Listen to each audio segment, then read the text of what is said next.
emotional eating and stress eating. So I studied psychology and nutrition. And the goal is kind of, to combine the two because you really can't have one without the other, right? Like the main reason why we eat, it's like 87% of the reason of our food choices comes from our emotions. So this is the most important thing, for us to kind of learn more about. We want to become more aware of our emotions, our patterns, why we choose, what we choose when we eat. It's really a topic that, if little by little you become more aware of your habits for the rest of your life, you will be able to gain new tools, new skills in order to like manage stress that comes up. And especially a good time to talk about this, with holidays coming up. And right now is a super busy, stressful time for everyone. So today I'm going to give you guys practical tools of how you can start managing your stress without turning to food. Of course, it is a process that takes some time, but little by little, and as research shows, choosing one thing at a time will help you guys with time start to turn to other things whenever you start feeling stress building.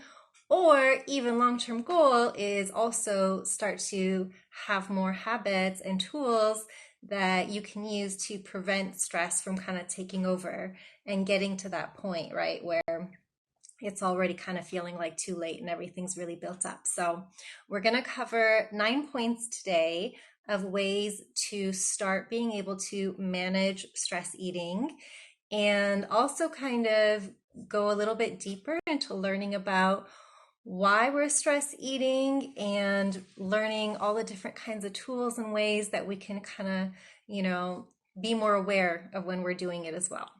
So I'm going to do just a quick little screen share here with you guys. So I'll disappear for a second just to start asking some questions about stress eating. So first is, why do we stress eat and how do we stop? Now, if anybody's got any comments, go ahead and you can write them, and I'll be checking out your questions throughout the whole talk. So if anything comes up, we will be able to go back in and, dive in a little deeper to any questions you guys have. So the first question is, why do we stress eat?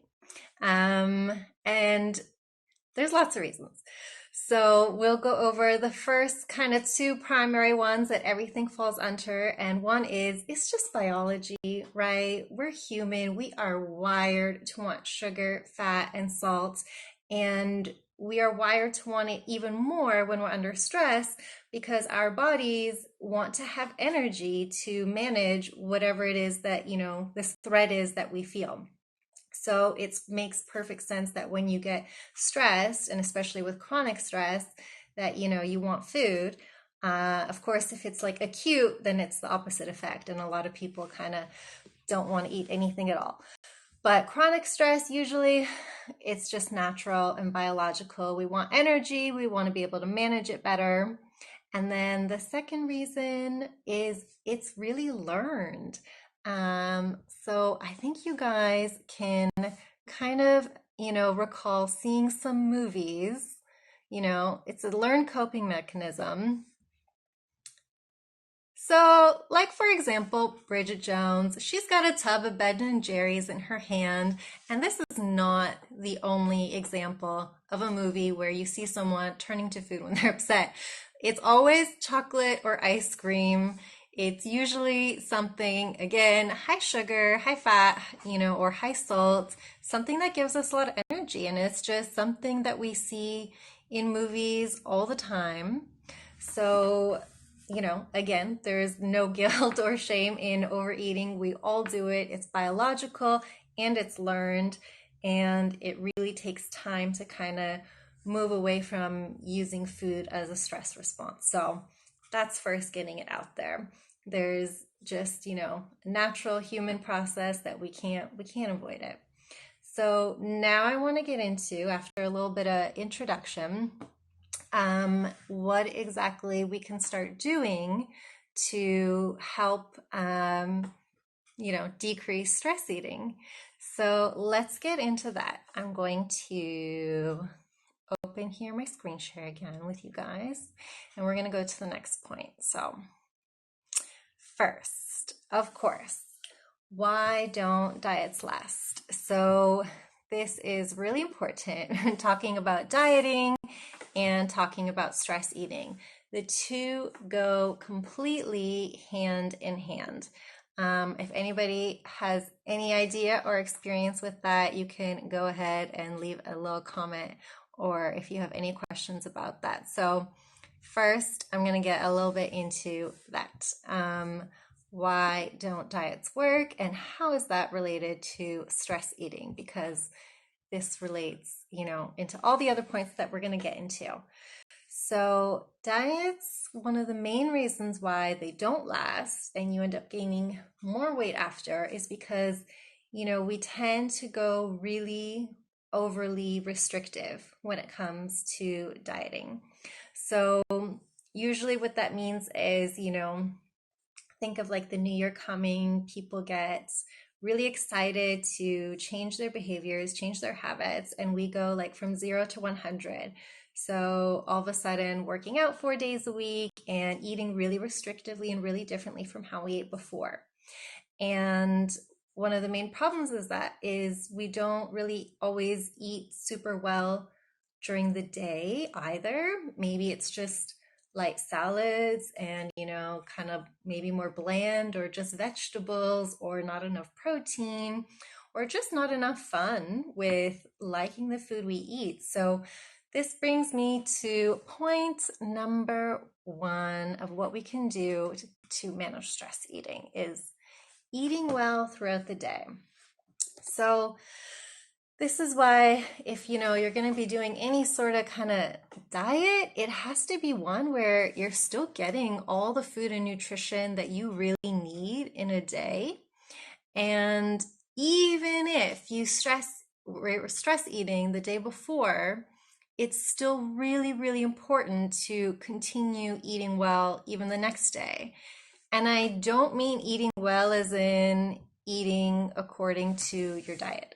I mean eating well as in eating food that you enjoy, eating food that nourishes you, eating food that makes you feel energized. So there's a big difference between dieting, which can be or feel very restrictive, and through eating well, which is food that nourishes you and gives you energy and helps you feel really good for the entire day ahead. So one question I also have, if anyone has any comments on it, is a lot of people after a bad day of eating, well, bad, no really such thing as bad day of eating. Let's say after a day of feeling like you ate too much for your body, or feeling discomfort physically from overeating, the next day, a lot of people will go and be like, okay, I ate a lot yesterday, so today I'm going to, work out an extra half hour and maybe skip lunch, or just like eat a super light salad. So why is that a bad idea? Does anybody have any comments, or have you ever even tried this? I'd love to hear if anybody has experienced this in the past, kind of tried to make up for eating a lot one day and then, seeing maybe what happened after that. Because generally, what happens for most people is that it turns into a cycle of kind of yo-yo dieting. And again, not enjoying what you ate and not being satisfied with your food leads to probably more stress eating in the evening, right? Because if you're doing the restrictive thing all day and eating super light to like make up for eating badly before, it kind of puts more stress and more pressure on you, and it leads to more tension. And of course, tension equals stress, and then that leads to wanting to eat more because cortisol levels raise. And when we have more cortisol in our bodies, it actually affects our hunger hormones and our hormones in general, and it can really just rev up our appetite. So even if you feel like you've overeaten or haven't eaten, well, it's really important to continue the next day eating food that nourishes you and feels good for you. Otherwise, it can kind of start this whole cycle of stress eating because you feel pressure and tension. So that's gonna bring me to the next point. Let me get open here again. So eating after a day of eating too much, still really important for those hormones. So number 2 is enjoying what you eat. So this is finding a balance between eating food that is healthy and enjoyable, and also finding a balance with still enjoying foods that aren't technically healthy, because you're never going to go the rest of your life without eating a slice of birthday cake or pizza or chips, all that stuff. Like, it is maybe highly addictive, but those foods can definitely be a part of anyone's healthy diet. So enjoying what you eat is point number 2 of being able to manage stress eating. You want to be able to get to a point where you can, weekend comes, go out with your friends and not really worry about what you're going to eat and not feel like too much stress or pressure over it, because enjoying pizza, chips, cracker, ice cream, whatever, all of that is part of a balanced, diet. It is part of eating well overall. So a lot of people really struggle with this, with including their favorite foods or, what some people call guilty pleasures into their normal day-to-day diet. And what I can give you is a few tools for introducing foods that maybe trigger you to overeat. So, for example, let's say after dinner you really want dessert, right? That's great, that's fine. But let's say that it usually leads to guilt, and then it usually leads to being like, ugh, okay, well, I ate this, so I might as well go and, eat a bunch of other stuff. That's pretty common. We've all done it. And it is something that we can train ourselves to kind of reduce. And one is with just feeling less pressure and guilt around food in general. So we want to incorporate those foods into our day-to-day lives. So let's say, for example, if, eating dessert after dinner leads to you snacking all night and not feeling well, then one thing you can do is eat that dessert before dinner.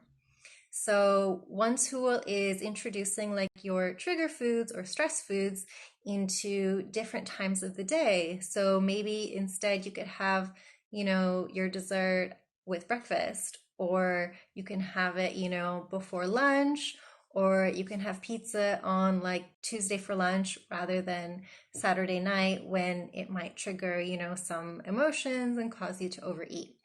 So the more you kind of find ways to include all the foods you love into your week without that pressure and tension, the easier it will be to not feel that guilt and stress after eating it. So introducing it at different times, introducing it with other foods that feel safer, like maybe have a salad with your pizza, for example, or have some fruit with your dessert, for example, something that can help give it a balance. Those are 2 really good tips for feeling comfortable or feeling safe with introducing like, really addictive foods into your week. So different times and pairing it with other safe foods. So again, it's about finding that balance and trial and error, because it doesn't all happen at once, of enjoying what One you eat and having food that makes you feel good. Okay, one so one comment from the audience. Sorry, yeah, one comment from the audience. It says, someone says, I feel more hungry when I eat more for a few days. So, any advice to deal with that? was feeling more hungry when they start eating more, Yeah. right? So, like, let's say, yeah, I eat a few days, I get hungry because I'm kind of got used to eating more. How do I reverse that trend? Okay, but eating more in the sense of, my question would be like eating more unhealthy food or just eating more in general? Because eating more might not necessarily be a bad thing. It could also be your body's way of being like, hey, food's available. Okay, great. Let me take advantage of this. So that also really can depend on your history, right? Like if you've had a history of restricting food, then maybe when you start introducing it is when your body starts being like, oh, food's available. Let me increase those hunger hormones so that I can take in as much as I want because I don't know when it will be available again.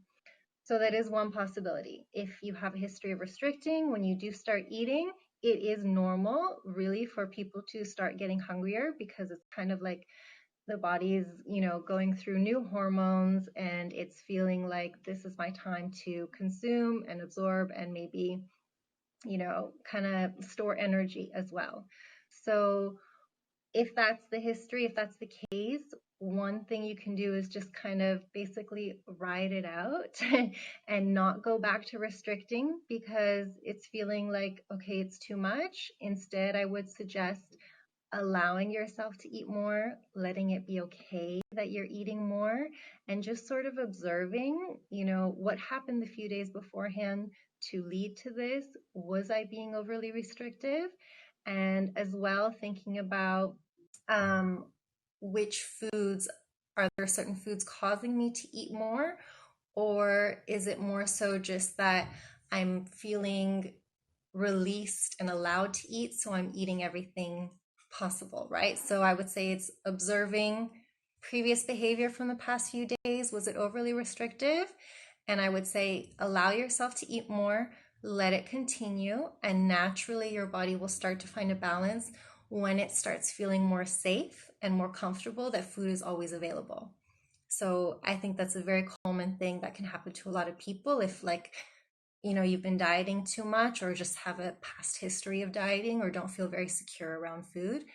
Let yourself eat, let your body find that natural balance. It's okay if you gain a few pounds. A weight loss diet isn't or plan isn't linear, right? It shouldn't be like this if you're trying to lose weight. It is going to be an up and down kind of roller coaster while you try and find a balance. So let yourself eat, let yourself gain a few pounds. It's okay. That's part of the process of like learning how much works for you and really emotionally and mentally allowing your body to feel safe and comfortable around food. You can let me know if there's any follow up to that, any other questions about it, if that was like kind of along the line of where it was going. But in general, I would say allow weight loss to not be linear.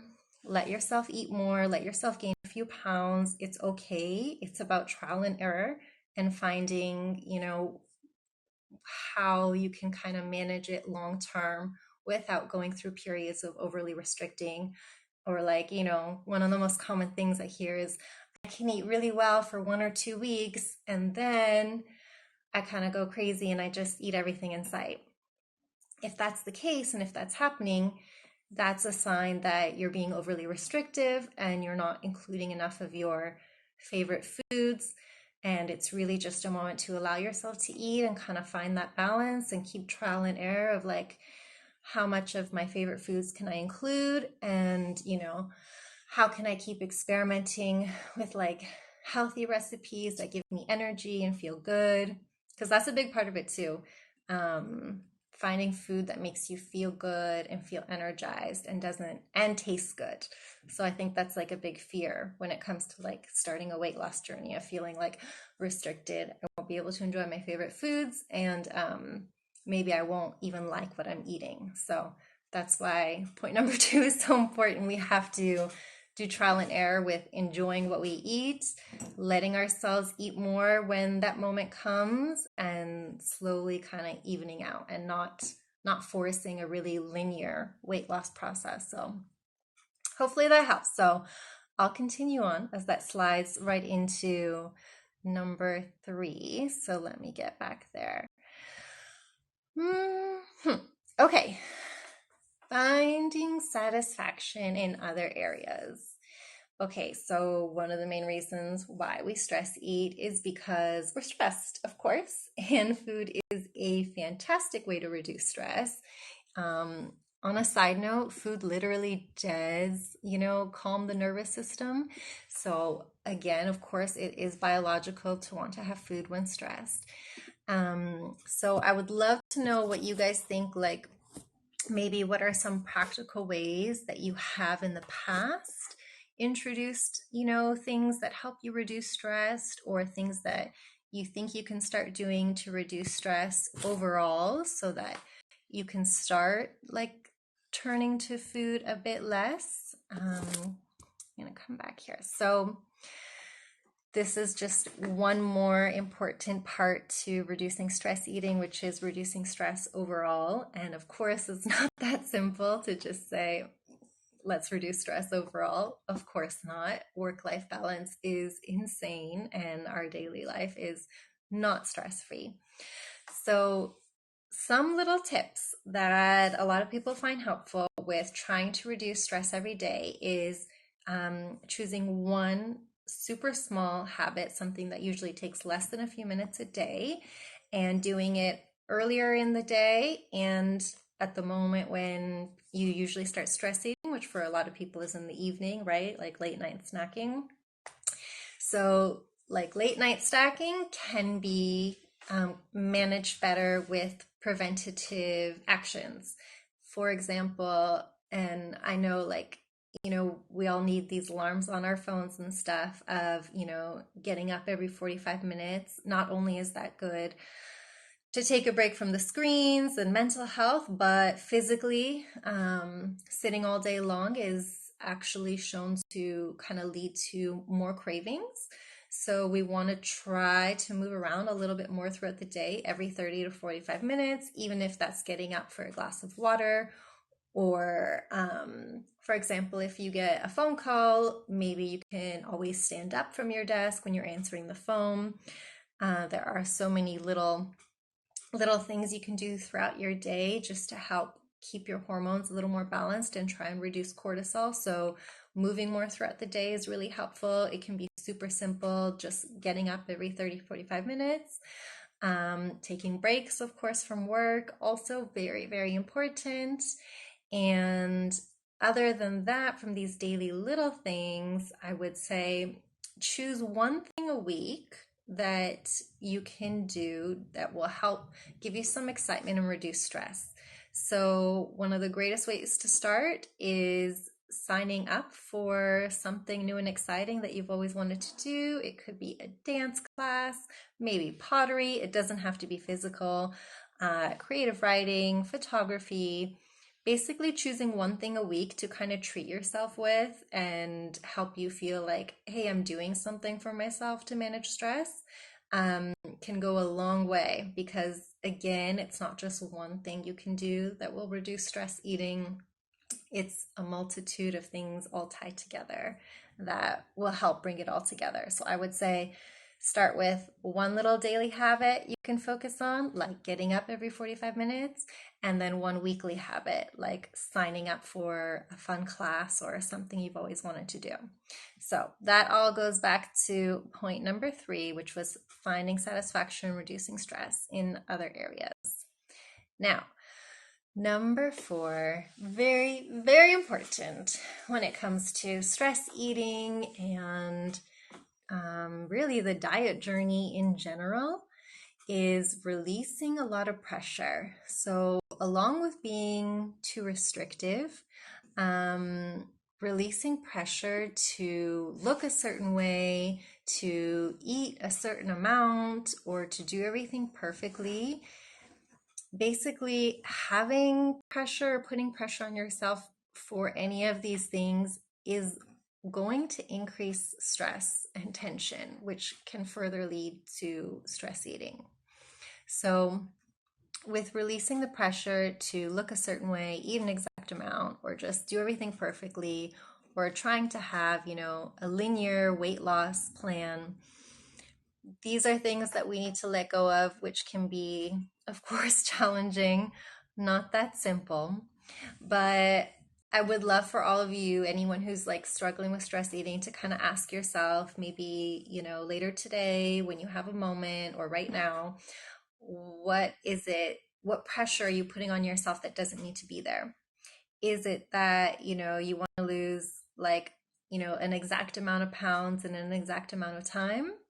And is that really practical? Is it really necessary? If it's eating an exact amount every day, again, is that really practical? Is it really necessary? Do you have to, eat exactly 2,000 calories a day? Do you have to really lose like so many pounds a week? It's really something to think about. Why not really truly consider allowing yourself to gain weight, to lose weight, to find a balance in, an unknown amount of time, but just let it kind of be a process that might take, more than a few weeks, a few months, and really focusing on more so the emotional and mental health aspect of just trying to feel better and feel more energized. So, with this point, with number 4, releasing the pressure, I would say try and give yourself a new goal. If your current goal is just a number on the scale or on the measurement tape or on a certain date or calories at the end of the day, um, really ask yourself, is this the goal I want? Is it really, though, instead that maybe I just want to feel more energized, or I just want to, sleep better, be able to eat food without feeling guilty? So think about what is the true goal underneath like any sort of number or any sort of pressure to look a certain way, and see how maybe that goal might help you be a little more compassionate with yourself on the weight loss journey. Um, a little note on compassion is that, as hard or abstract as it may sound, is it's shown that people who are more compassionate with themselves um, have an easier time kind of changing their habits and becoming healthier.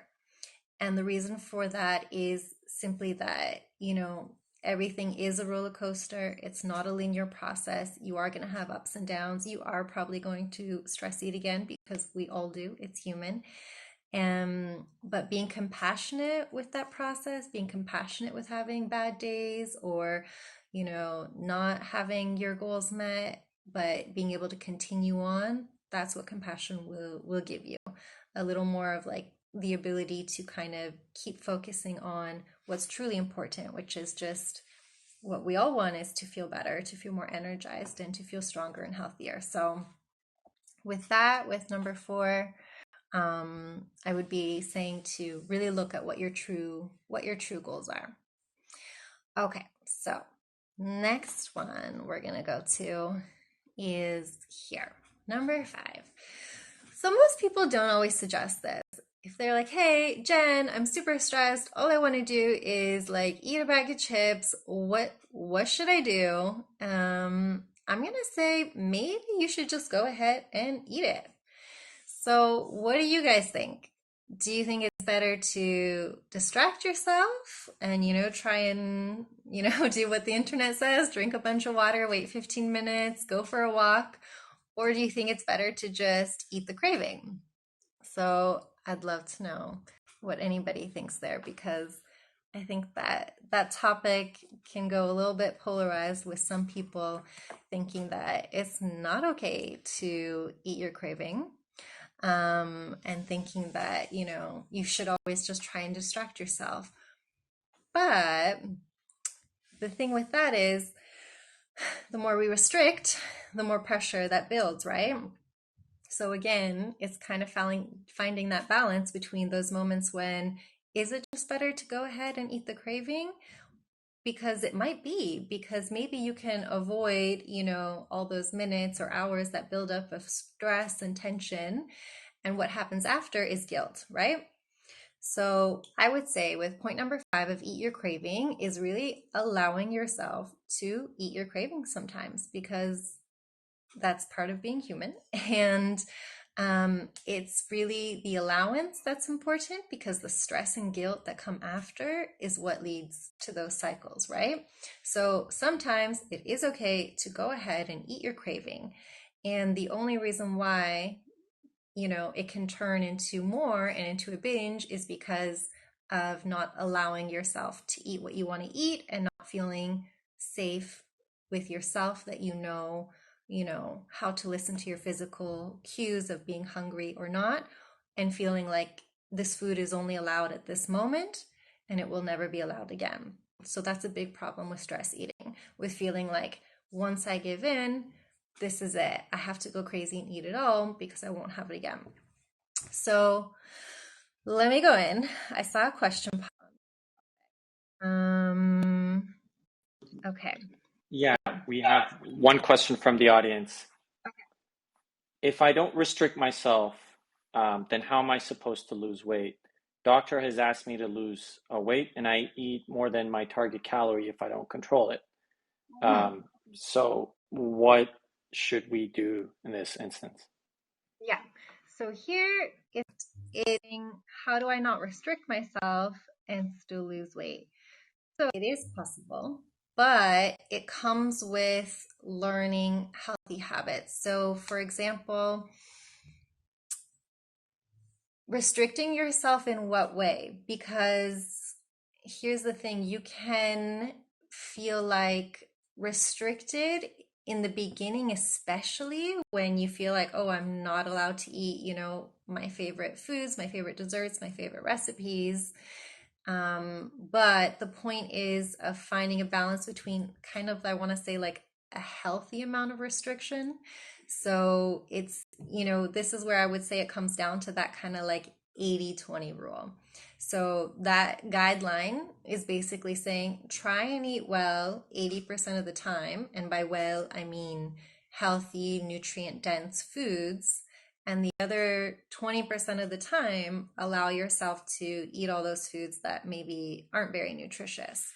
So the restriction isn't really necessary. It'll kind of fall away naturally with time when you find recipes and food that you love and doesn't feel restrictive. So that's where the fine line is. It's not going to be restrictive if you are able to find a way of eating that is delicious and nutritious. And then all those other kind of like, guilty pleasures, I don't want to use that word, but foods that aren't so nutrient dense can still be incorporated. So basically, my advice would be to experiment with foods that don't feel restrictive and feel good and feel energizing, but are also very nutrient dense and healthy, and then also allowing yourself to have every now and then those other foods that you know don't offer so much nutrition but have more calories. And again, if you're just focusing on calories, then that's a great point. A great starter for you is to start to instead just focus more on nutrition. Like what gives me energy? What makes me feel really good? What is, full of vitamins and full of minerals? So I would say focus more on nutrient dense foods instead of like just a calorie, and finding those nutrient dense foods that you really enjoy so you don't feel restricted. Let me know if you have any follow-up questions on that. So, finding foods that are delicious, nutritious, don't feel restrictive, and still incorporating every now and then.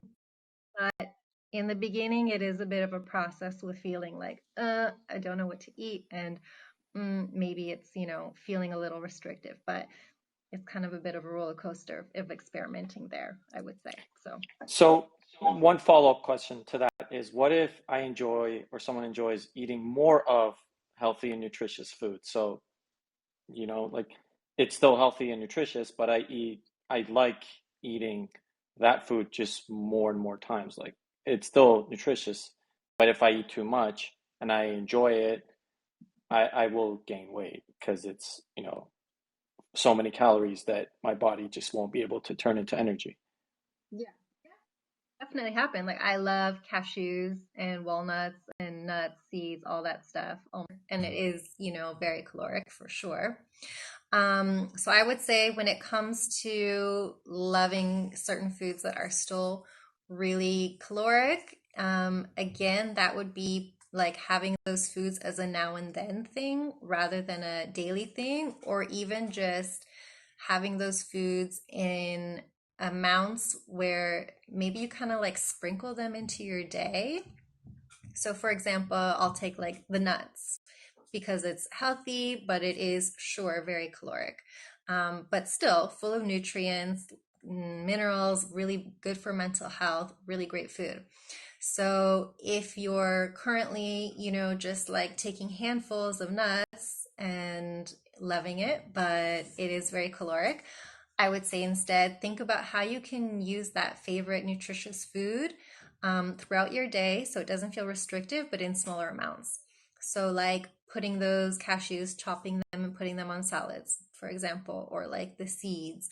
So I would say kind of spreading it out in smaller amounts. And then number two on that would be really experimenting with variety and finding other foods to replace it that you still enjoy, because of course it's always better to have a diet with a lot of variety just to get more nutrients and more vitamins. So you can look at it as an opportunity to experiment and find new foods that are equally delicious and equally nutritious. Maybe some of them have less calories, but it's really just about staying open to experimenting and seeing how you can, sprinkle that through food throughout your day or week where it doesn't feel like, oh, maybe it's too much, but you're still getting enough that you enjoy it. The trick of balance, of course, is where it all gets into. Okay, I will move on to the next points so that we get into it. And if anyone has any more questions, please go ahead and leave them and I will check them out. So, okay, eating the craving. And as I continued with the last point of ending that guilt and shame cycle, so if you do stress eat, it's so important to be compassionate with yourself because that helps end the cycle. So, what I recommend usually for most people is if you've had like a really rough night and you find yourself stress eating, instead of starting, to beat yourself up or to feel badly about it, is giving yourself like one or two phrases that feel really comforting and that are really compassionate that you can turn to every single time that this happens. So give yourself kind of like a mantra, basically. Give yourself something that you can turn to, that you can remind yourself of whenever you have a stress eating moment. Because again, you are only human. We all stress eat. I stress eat. It happens from time to time, but not letting it take control and repeat happen is where compassion comes in. So that's the really important number 6, is being super compassionate with yourself and giving yourself a mantra for whenever you do stress eat and letting yourself know it's okay, it happens.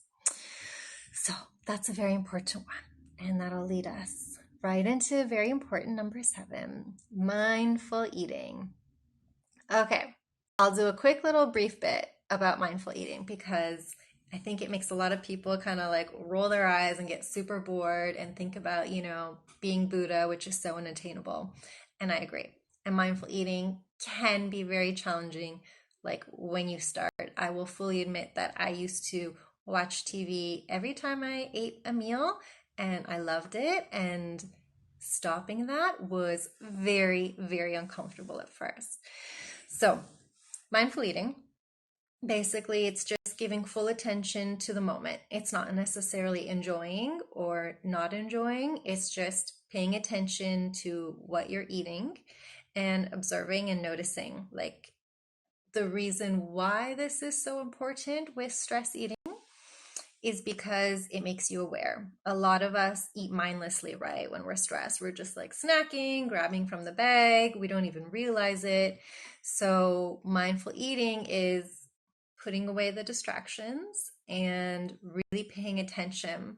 And the reason why it's so great is because it can help you realize when you're full quicker. It helps you be more in tune with your body. It helps you think about and give you a moment. Wait, is this really what I want right now? Like maybe what I really need is like some comfort, and what I actually want to do is call my friend or call a family member. So I would say if you're feeling the stress eating take over, just putting away distractions and asking yourself what you really need right now is going to help, on top of really paying attention just to the food in your hands, in your mouth, the taste, the texture, so you can just enjoy it. At least you might as well enjoy it. And with that, right, you will also reduce guilt and be able to get a little more in tune with your body and notice when you're full and if that is really what you want or if there's something else you want. So this will lead me into, I'll get going here because we're already going through the time. So let me go back. So enjoying mindful eating. And again, just to start is removing distraction. And at least if you notice yourself eating, give yourself like 3 bites before, you bring on a distraction, or 3 breaths and 3 bites. At least that to start can really just help you be a little more in tune with what you really need and, if you're enjoying your food or not. Okay. For our last points, I'm going to get to a question that I would love if anyone wants to comment. What's the world's most underutilized and all natural anti-anxiety and antidepressant? And this will lead us into my final 2 points, which are related to this. So, stress eating is on the rise because we're all stressed and work-life balance is off, and so many reasons. So if anybody has any idea of what's the world's most underutilized and all natural anti-anxiety and antidepressant, that's what we're going to get into right now. Okay, so our last 2 points are related to this, which is one, nature. It's been shown to reduce anxiety and depression as much or equally to medication, to lots of other therapeutic things. Of course, it's part of the puzzle, and it leads us into the next point, which is getting time in a calming space that can calm your nervous system, and if possible, also moving your body. So nature and exercise combined is one of the best ways to manage and really prevent stress eating. So it's so important to move your body in a way that feels good. And if you can, outdoors, even if it's a simple walk, like lunchtime, 5 minutes, 10 minutes, go around the block, go to a park preferably. So research shows green space in general, you don't have to take a big drive out every weekend. Just going to a park a few times a week, preferably every day. And the fantastic news is a total of 120 minutes a week. So, it could be like 20 minutes one day or just a few hours on the weekend, but 120 minutes a week of nature really helps to reduce cortisol levels and manage stress eating, of course.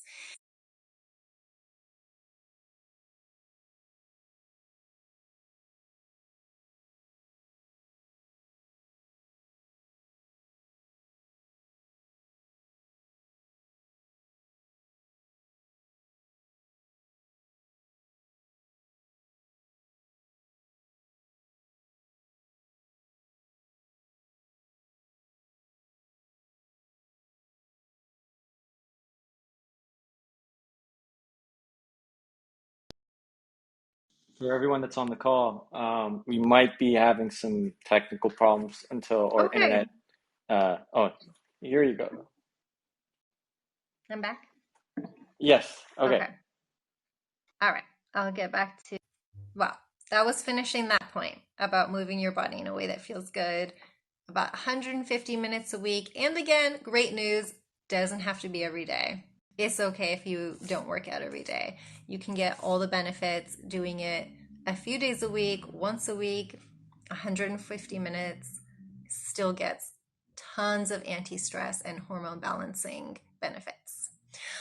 Okay, final point, which is very much related to stress eating, although it might not sound like it, is building connections. So, why this is so important is because on top of nature and movement, Social support and having strong connections, doesn't have to be a lot, is also shown to be the biggest factor in reducing stress, anxiety, and depression. So, the amount of social support you feel is directly tied to your levels of cortisol and your mental wellness. So, it can sound super overwhelming to just say build connections. It's not that easy in our current life of, most people working from home or just office and home and, work kind of taking over often for a lot of people. So, some great tips which are related to the second point of, or third point of trying to find, more stress reducing activities is um, looking for things you can do in your community that help you be more in contact with other people. So, for example, it could be volunteer work. Volunteering is actually proven to reduce stress levels, reduce anxiety and depression because it helps you feel a part of a community. It helps you feel like you are part of a greater good and you feel more purpose.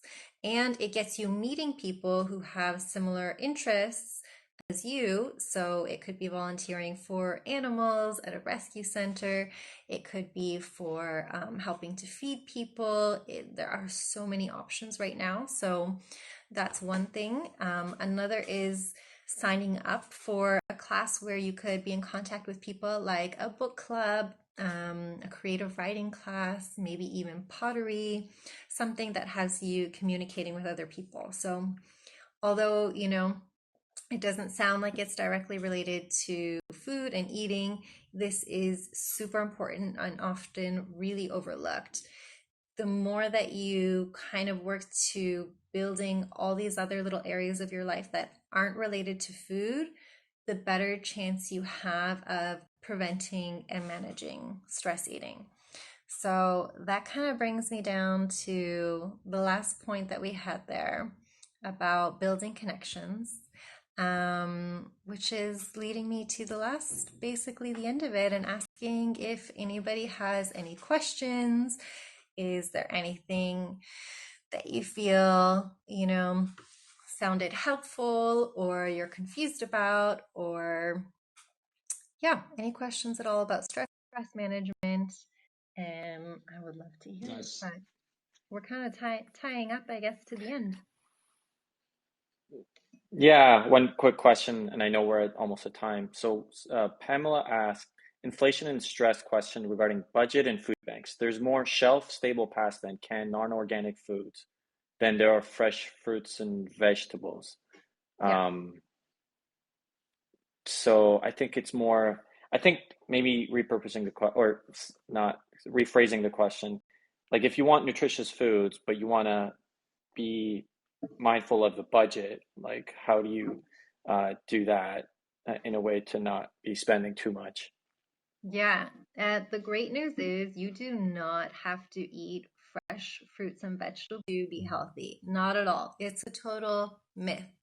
Um, the reason why is that, for example, frozen vegetables and frozen fruit, they are flash frozen immediately upon picking, same day.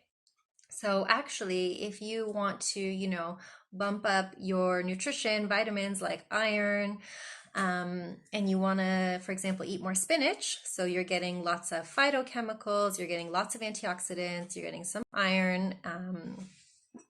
But spinach, for example, doesn't have the longest shelf life. And it can be that you have to buy like a bunch only to get this much in the end.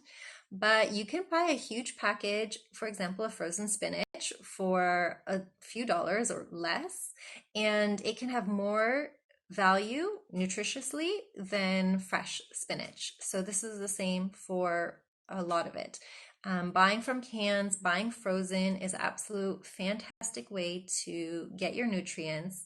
You don't have to eat healthy. Fresh is not equaling healthier or better at all. So if you're worried about a budget, I would say the best thing you can do is stock up your freezer and get just tons of frozen vegetables. Tons frozen fruit is usually a little bit more, but peas, spinach, artichokes, all of these green leafy vegetables, even like frozen, you can get squash. All that stuff is super, super nutrient dense. So I wouldn't worry about having to buy fresh cans as well. You can get chickpeas, you can get black beans, like super nutrient dense foods. It's still not a problem to be able to eat well. And no fear of potatoes as well. Those are cheap and nutritious and delicious. So there's lots of like, little things we can do. You don't need to eat goji berries to be healthy. Not at all. So like the Instagram trends of, eating like avocados every day, not necessary. Don't worry about it. Those are crazy expensive and you can be super healthy without them. So that's my answer. I can't hear We're you. at time, and that's about the questions we had. Okay. So sorry, yeah, thank you. I said I think we're at time, and those are the Okay. questions that the audience had. So really appreciate it. Great talk. Really enjoyed the points. So thank you, and thank you everyone for joining. Yeah, thanks. It was All so right, nice. Hope to be back again and answer any follow-up questions you guys have for sure. thanks. Bye. All right. Ciao, ciao. Bye.